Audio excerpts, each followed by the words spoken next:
I never thought there'd come a day when I'd sit alone in my car, under the scorching Texas sun, staring at the house I once called home with a weight in my chest like a cinder block. Every wall in there, every laugh, every sound of little feet running through the hallway, now just a backdrop for the widening silence between me and her. Emily and I met right after I graduated. She was working as a receptionist at a small insurance firm. We got married when I was 26, she was 24.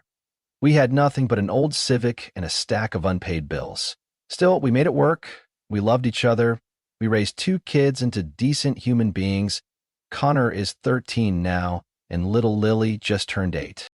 I've worked as a structural engineer for a mid-sized company.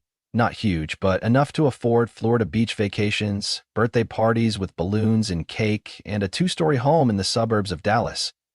Emily later moved to a bigger tech company, eventually promoted to project manager in the marketing department. Everything looked stable, or so it seemed. Almost 2 years ago, I started noticing her gaze didn't land on me the same way. Dinner conversations revolved around one person, Carter, her new boss. Carter never lets employees feel abandoned. Carter always knows how to manage a crisis. You should learn how Carter leads his team. That name became a constant hum in my ears, but to Emily, it was the standard.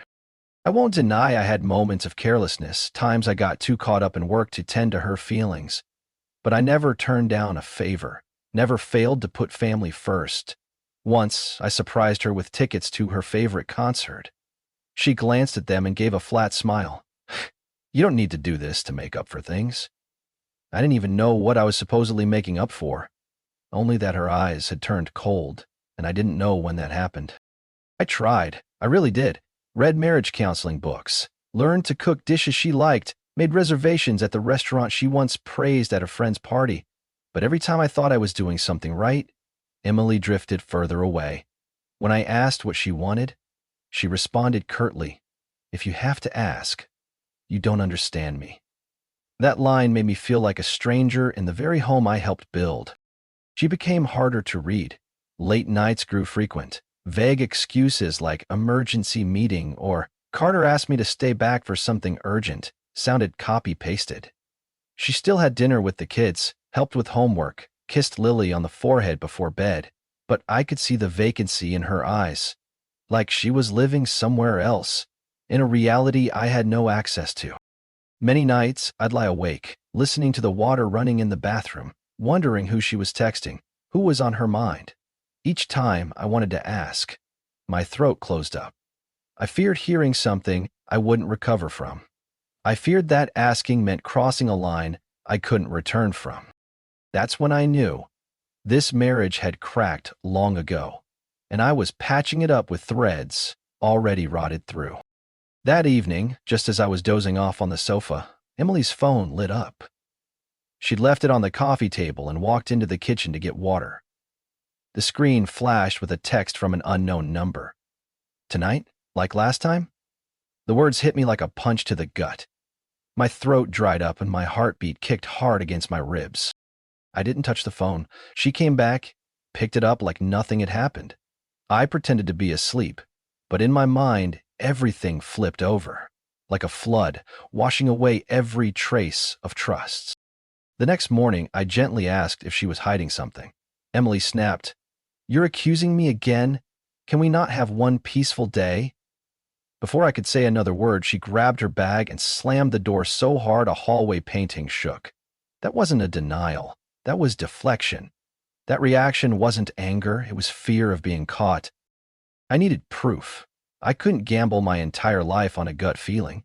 So I turned to the one person I could trust, Marcus, my college buddy, now working IT security. I handed him an old phone Emily rarely used anymore, kept tucked in her nightstand drawer, under the pretense of fixing a busted laptop. That phone, seemingly harmless, held more than she thought, and not all of it had been erased. 3 hours later, Marcus texted, "You want to read them yourself, or want me to walk you through?" I drove straight to his place. My chest felt like it was full of gasoline. When he opened the screen and began reading the recovered texts, each line cut deep. "Remember Denver? Carter, I wish that night never ended. You make me feel truly alive. Carter, Emily's boss. Everything fell into place. The late nights, deleted messages, the coldness whenever I tried to hold her. I clenched my fists so hard my nails bit into skin. I didn't shout, didn't break things, just nodded silently as Marcus put a hand on my shoulder. I'm sorry, John. I got home past midnight. Emily was asleep, turned away from me. Like always, the room was heavy with silence. I slid a printout of those texts under my pillow, not to confront her yet, but to remind myself I wasn't losing my mind. The next morning, I still got up early to make breakfast for Connor and Lily. Emily walked past me without a glance. Everything felt scripted, like we were just roommates. She had no idea I knew. I wasn't ready to show my hand. Not yet. I needed to understand the depth of this, how long it had gone on, where they'd met, whether anyone else knew. So I stayed silent and watched.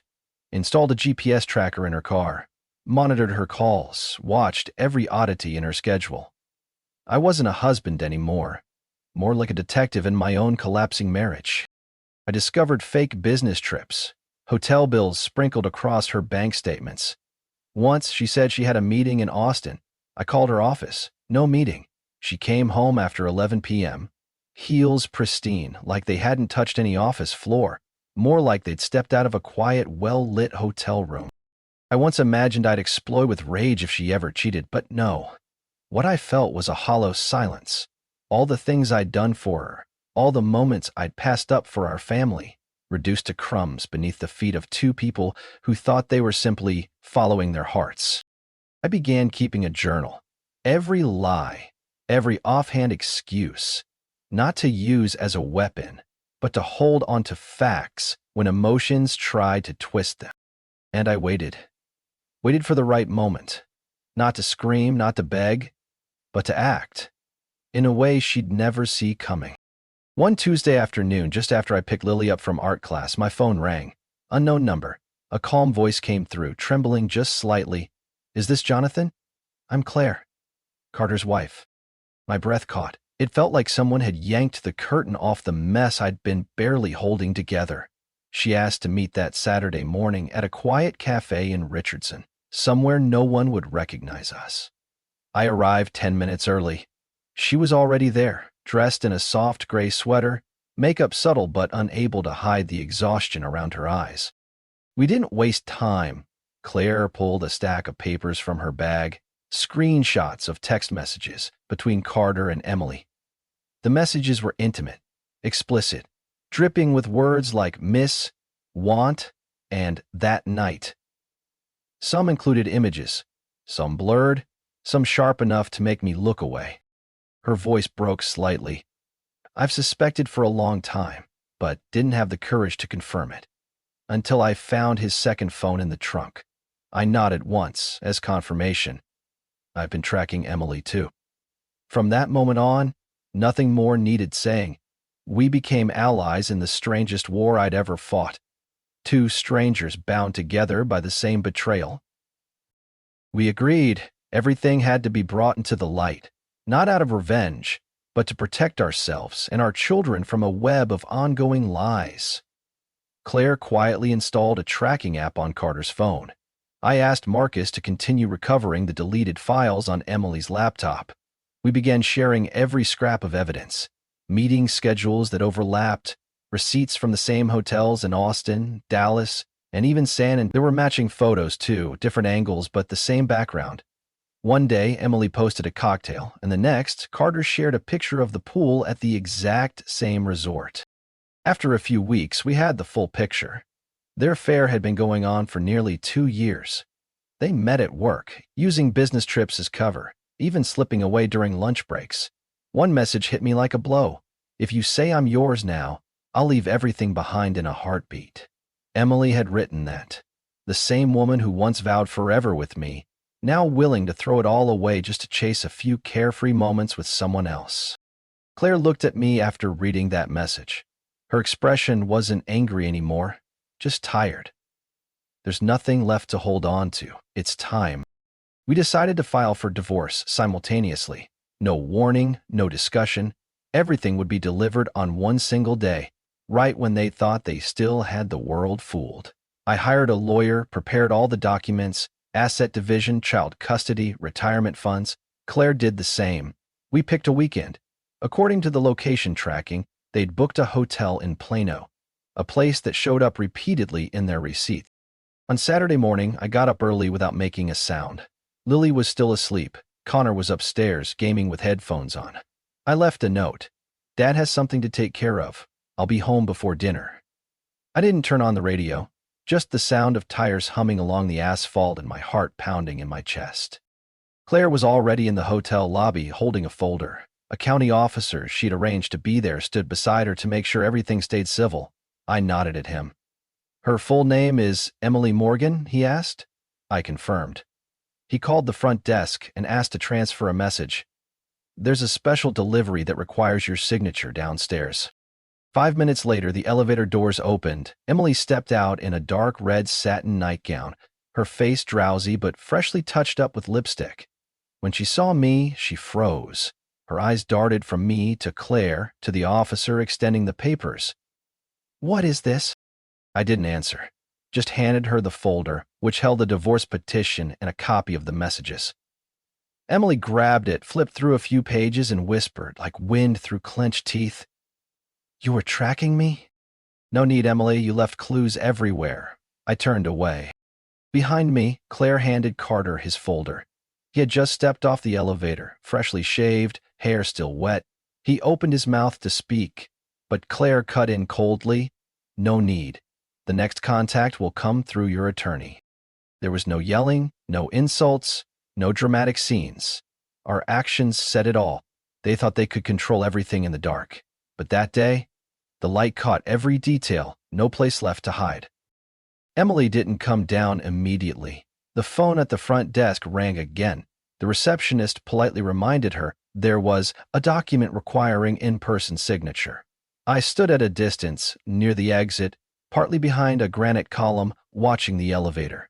Claire had already left after handing Carter the documents, not wanting to drag things out. She didn't say anything, just looked at me for a long time before walking away, as if every necessary word had already been exchanged through her gaze. The elevator opened. Emily stepped out, not calm like usual, her head slightly bowed, sensing something was off. She clutched her purse tightly, scanning the lobby until her eyes landed on me. Her face turned pale, lips trembling. The beige midi dress she wore looked more suited for a brunch date than a hotel room booked by the hour. I stepped out from the shadows and walked toward her. Not hurried, not cold, just firm. I placed the folder on the stone counter between us, wrapped neatly in a cardboard sleeve. Her face stiffened as she read the label. Divorce papers, Jonathan Morgan, and Emily Morgan. "We need to talk," she whispered, not daring to open it. "It's all in there," I replied, "no explanation necessary. I've seen and heard enough." Emily looked around, as if hoping someone might stop this, but the front desk staff and a middle-aged woman reading in the corner barely looked up. She turned back to me, voice shaking. "You don't understand. I didn't mean to. I just felt lost." I neither nodded nor shook my head. "Lost enough to sleep with your boss for 2 years without me suspecting a thing? Don't insult my intelligence, Emily." "We can fix this," she pleaded, tugging my sleeve. "I'm in therapy now. It's all over. You're the one I want, not him."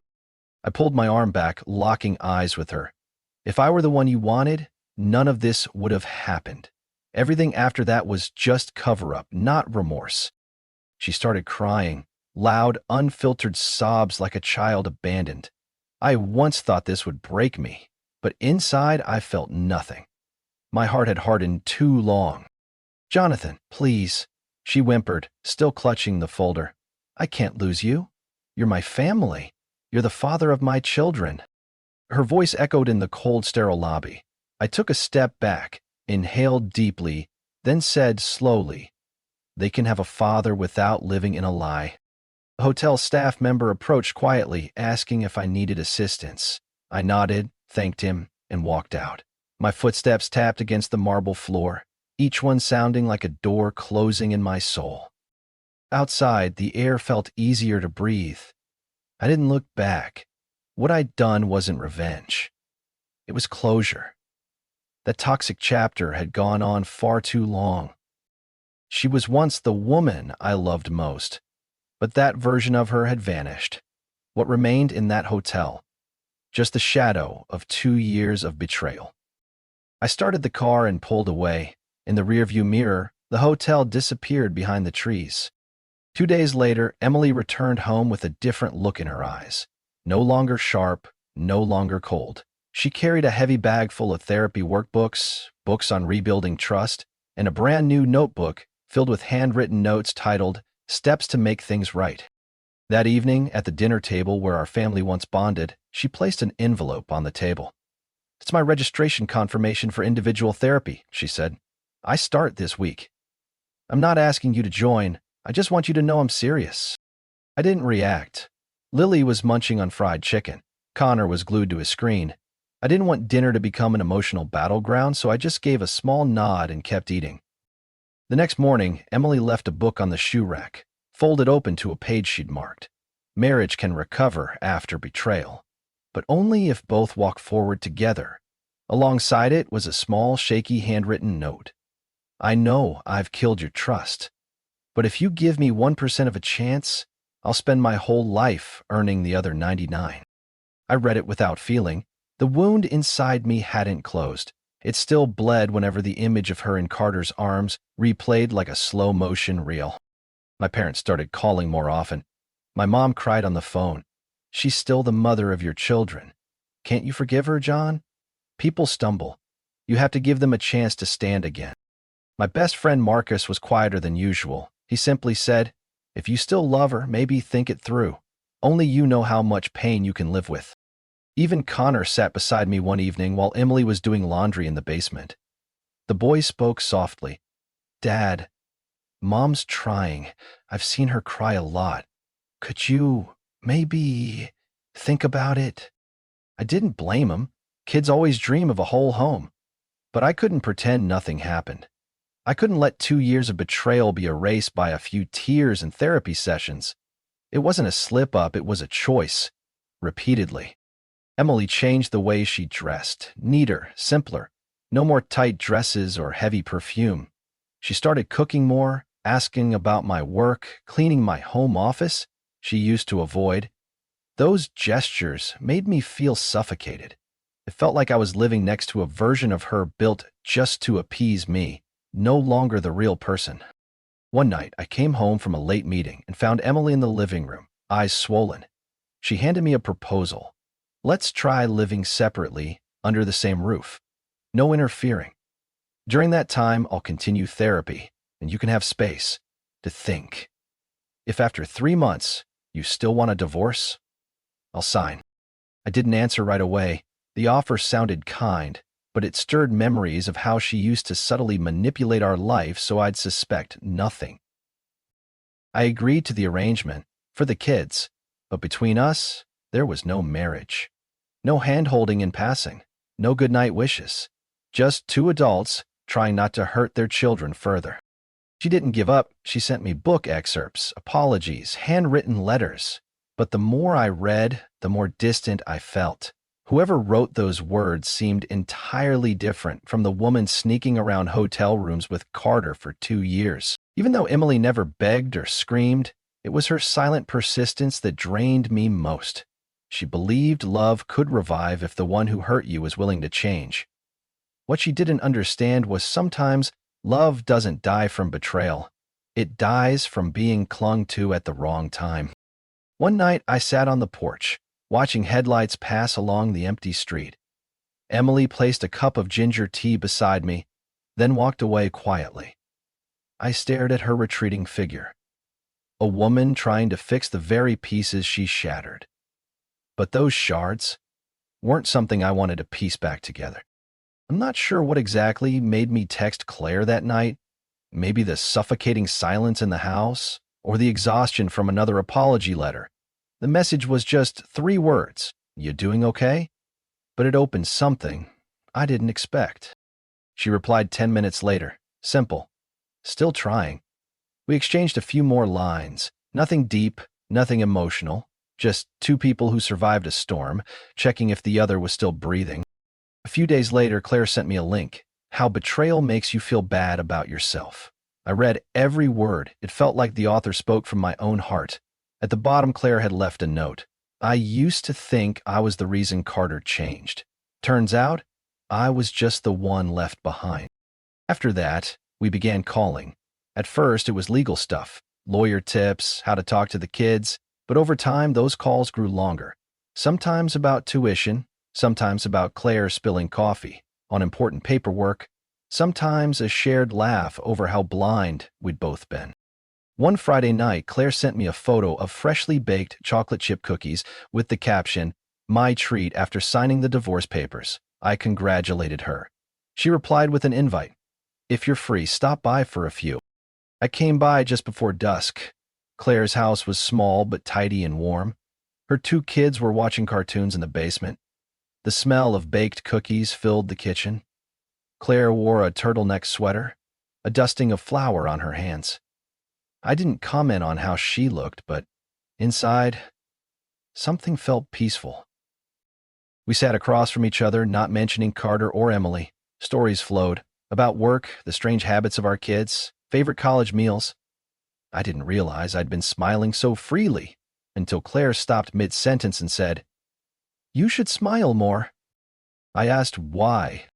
"Because when you do, you look like yourself again, not the man someone broke." That night, we didn't cross any lines. No hugs, no kisses, no touching. Just two people sitting together in a small kitchen, surrounded by cookies and soft yellow light, feeling like life could still be gentle. I started looking forward to our conversations. Some days just to say Lily beat me in chess. Some days Claire mentioned she no longer felt dizzy seeing Carter's name online. That connection didn't feel forced or needy. It grew out of empathy, not emptiness.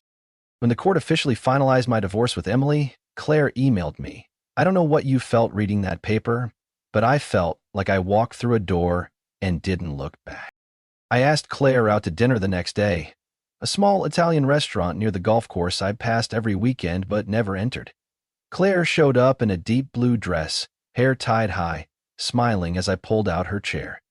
We ate slow, talked a lot, and didn't need to guard ourselves. On the drive back, Claire asked, "Do you think this could be real? Two people both hurt, helping each other heal?" Or I didn't answer right away. I stopped the car in front of her house and simply said, "If we don't try, we'll never know." Claire didn't get out right away. She tilted her head, looked at me without hesitation. "Then let's try." This time, when her hand touched mine, there was no shaking or hesitation. I felt my heart beat with a new rhythm. Steady, whole. I don't know what the future holds, but in that moment, under the early winter chill and the porch light of Claire's house, I knew one thing. I had found the part of myself that Emily once made me lose. Connor seemed to accept everything more easily than I expected. 13, quiet, didn't ask much, but often watched me silently when I sat alone on the porch. He didn't blame Emily or defend me. He just didn't want anything else to fall apart. Lily was different.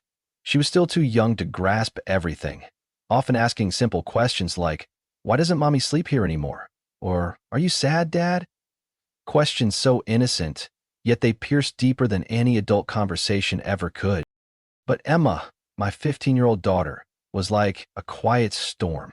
Since the day Emily moved out, she barely looked at her mother. Every time I drove the kids to Emily's place for their scheduled visits, Emma sat in the back seat, headphones on, eyes hard as stone. No greetings, no words. When Emily tried talking, Emma either shrugged or snapped. One Wednesday night, she slammed her bedroom door and yelled, "Why did Mom do that to you? Why did she ruin everything?" I stood in the hallway, hand raised to knock, but I pulled it back. Inside, I heard choked sobs breaking through the silence. I knew if I didn't intervene, this would turn into a wound too deep to heal. I reached out to a teen therapist and scheduled private sessions for Emma. At first, she fought hard against it. But after one quiet drive to the grassy field near Grapevine Lake, I simply said, if you don't want to talk to the doctor, you can talk to me. And Emma unexpectedly broke down, sobbing for the first time in weeks. After the first session, she stayed silent. But by the third, I caught her drawing in her notebook a picture of a mother and daughter holding hands, both facing away from each other. You didn't need to be a psychologist to understand the message. Meanwhile, Emily started writing Emma handwritten letters. No texts, no emails. Just ink on paper, in the familiar cursive Emma once copied in elementary school. Some notes filled entire pages, others just a sentence. Today I saw you wearing that gray sweater you used to hate. You really are growing up. I miss our toast mornings and singing Disney songs. Emma didn't reply, but I noticed she kept every letter in a plastic bin under her bed. One day I called Emily over while Connor and Lily were away on a school camping trip. Emma was upstairs. I told her plainly, you need to stop apologizing. Not because you're blameless, but because she doesn't need more words. She needs to see something different, not read about it. Emily nodded. No arguing, no defense. That Saturday afternoon, she returned with an old canvas bag filled with children's books. Emma's scribbles from when she was 3, and a tiny music box that once played the tune Emma used to lull Lily to sleep. Emily placed it outside Emma's door, knocked 3 times, softly, and stepped back. The door didn't open. No reply. But the next morning, as I stepped out to grab the paper, I saw the music box on Emma's windowsill. Vagra, playing softly. Emma was still angry. That anger simmered like embers under ash, but it wasn't destructive anymore. It had begun to shift into something else, a longing to understand and be understood. We decided to host a small dinner, just the 3 of us. No one said family or marriage. Emily shared a story about skipping school in high school out of fear of giving a presentation. Emma chuckled, faint, but real. A crooked smile that cracked the cold shell she'd built. At the end of the evening, as Emily gathered her things to leave, Emma didn't hug or touch her, but she said something that caught me off guard. Thanks for not giving up. I don't believe every wound heals, but I do believe in quiet effort. Acts not dressed in poetic words, but lived out, day after day. Maybe Emma will forgive in her own way. Not loudly, not with grand gestures, but through the smallest of things. Like how she quietly cleared space on her bookshelf yesterday. Just enough room to place that music box, still playing that same old tune. The divorce decree arrived by mail on a quiet morning. I was brewing coffee when Connor walked in and asked, "Do I need to sign anything, Dad?" I just smiled and shook my head. There was nothing left to sign. Everything had closed, on paper and in my heart. Emily still stops by on weekends to pick up the kids. She's polite, always asks first. Sometimes brings homemade apple pie for Lily.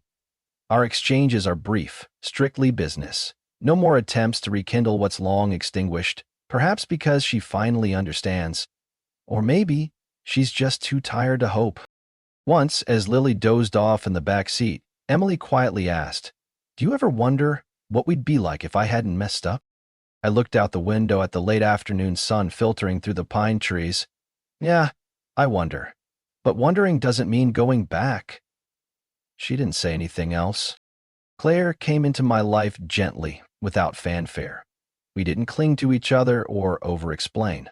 She respected when I needed space, and I honored when she wanted weekends to herself and her kids. Sometimes, she'd invite me to walk around White Rock Lake, where we'd talk for hours without noticing the sun had gone. There were no promises, no bold talks of the future, but each time I saw her smile behind a steaming cup of cappuccino, or when she quietly pulled a blanket over me during movie nights, I felt something real, something peaceful. Being single at 43 isn't what I imagined. Not completely lonely, but not entirely free either. It's a crash course in learning to live for yourself again. I learned to grocery shop without buying double the ingredients, to pick out bed sheets without worrying if someone else would find them outdated, to stand in front of a mirror each morning not needing to look good for anyone. One day, Emma said, "You seem happier." I asked her why she thought so. She shrugged. You don't stay quiet as much anymore. Her words felt like a confirmation I never knew I needed. I no longer felt that heaviness walking past the living room. I didn't glance at the empty chair and wonder why someone wasn't sitting there anymore. Instead, I cleared out the old clutter, repainted the window frames, adopted a cactus, and named it Logic. One day, my mother called. Her voice was softer than usual. I don't think you made the right choice, but I'm glad you're no longer falling apart. I replied with something that made her fall silent for a long time. I chose peace, not forgiveness at any cost. Claire never brought up marriage. Maybe she felt the same as I did, not placing much faith in formal commitments. Maybe we'd both been hurt enough to understand that freedom in a relationship can be the deepest kind of connection. Still, every morning she texts to ask if I've had breakfast. Every time I pick up the kids from her place and get that grateful look from her daughter when I help with math homework, those little things give me a sense of a different kind of family. Not perfect, but warm enough. I no longer see the past years as mistakes. They taught me that love alone isn't enough to keep two people together. It takes honesty, patience, and above all, respect. No one should stay in a place that makes them feel small, just to avoid being called the one who gave up. There was a time I thought I was weak for not forgiving. Not anymore. I chose to keep my self-respect. I chose happiness with clear boundaries. I stepped away from a love that demanded I sacrifice my trust, not because I'm bitter, but because I've learned. I wasn't born to be someone else's dumping ground for regrets just so they could ask for a second chance. That day when Claire turned to me in the backyard and gently intertwined her fingers with mine, I gave her hand a quiet squeeze. No explanation needed. Some things don't have to be said, they just need to be felt. I don't know what the future holds, but for now, I'm living in line with something I once forgot. I deserve to be loved completely without having to compromise my trust. Jonathan made it through the darkest days of his life with clarity and unshaken self-respect. After the pain of betrayal, he chose neither revenge nor desperation. He chose to let go and rediscover who he was. From that place of honesty, he rebuilt a life that's steady, grounded, and calm. Though he no longer believes in forever promises, he believes everyone deserves to be loved the right way. A love that comes without lies or the cost of one's dignity. What do you think about Jonathan's journey and the choices he made? Share your thoughts below. And don't forget to follow the channel for more heartfelt, real-life family stories in the videos to come.